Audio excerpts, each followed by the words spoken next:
Budi adalah seorang kreator digital yang ingin menjual produk digitalnya seperti icon dan juga musik. Namun, ia memiliki kekhawatiran karya-karya digitalnya tadi itu akan dicopy, dijiplak orang lain dengan mudah. Apa solusinya? Solusinya adalah NFT. Karena NFT dapat membuat kepemilikan aset digital menjadi lebih terjamin dari pencurian aset dari orang lain. Pada dasarnya, NFT merupakan suatu teknologi yang bisa memberikan signature atau tanda pada suatu file digital. Sehingga file digital atau digital asset tersebut menjadi unik, dan apabila terjadi perpindahan aset digital tersebut, maka kepemilikannya pun juga akan berubah. Sehingga keaslian dari produk digital dan juga jaminan kreator dari si produk digital tadi itu menjadi lebih terjamin.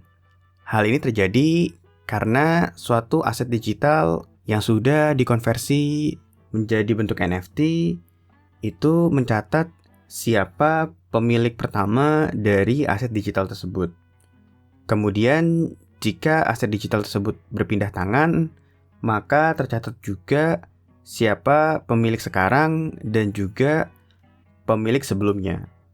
NFT sendiri merupakan salah satu teknologi blockchain, yaitu teknologi yang sama yang digunakan dalam cryptocurrency.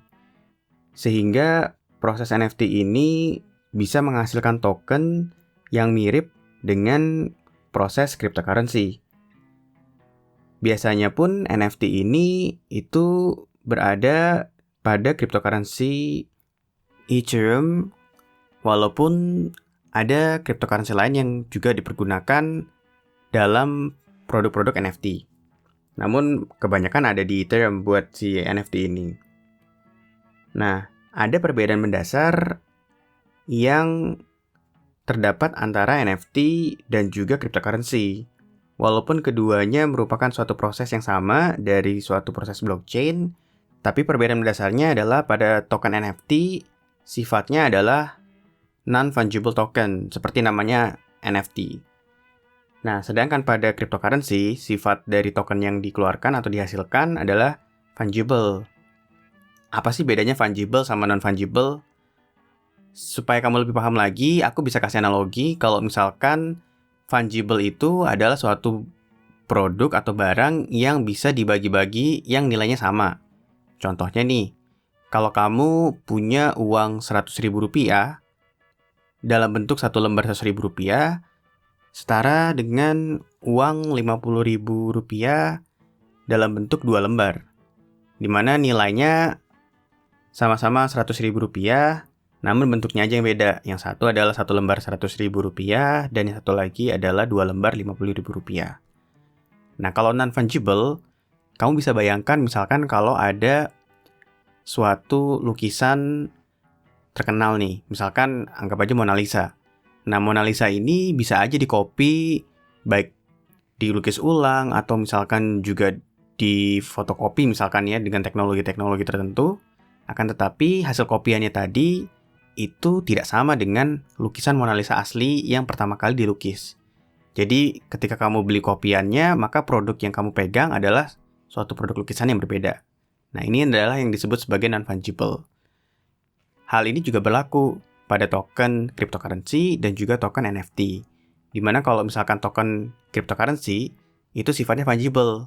Jadi kalau misalkan satu BTC gitu ya, satu Bitcoin itu setara dengan 2 token 0,5 BTC. Sedangkan kalau misalkan kamu punya suatu NFT, misalkan kamu punya lukisan atau gambar digital yang sudah ter-NFT, maka ketika kamu pindah tangankan atau kamu tukar dengan orang lain, maka produk NFT atau lukisan kamu tadi itu sudah berpindah tangan. Dan kamu akan mendapatkan uang atau mungkin cryptocurrency untuk menukar si NFT tadi. Sehingga terjadi proses perpindahan dua barang yang berbeda. Sehingga NFT membuat aset-aset digital tadi itu yang tadinya mudah untuk di-copy tanpa bisa di-trace kembali dan dicek keasliannya, menjadi terjamin keaslian dan juga menjamin kreator pertama dari si aset digital tersebut untuk mendapatkan keuntungan dan juga mendapatkan acknowledge dari hasil karyanya. Terima kasih banyak udah nonton video aku kali ini. Semoga penjelasan yang aku jelaskan di video kali ini dapat membantu kamu memahami apa itu NFT. Jangan lupa juga untuk klik tombol subscribe yang ada di pojok kanan bawah dan nyalakan tombol lonceng supaya kamu gak ketinggalan video-video terbaru dari aku yang aku post setiap minggunya. Sampai ketemu di video lainnya.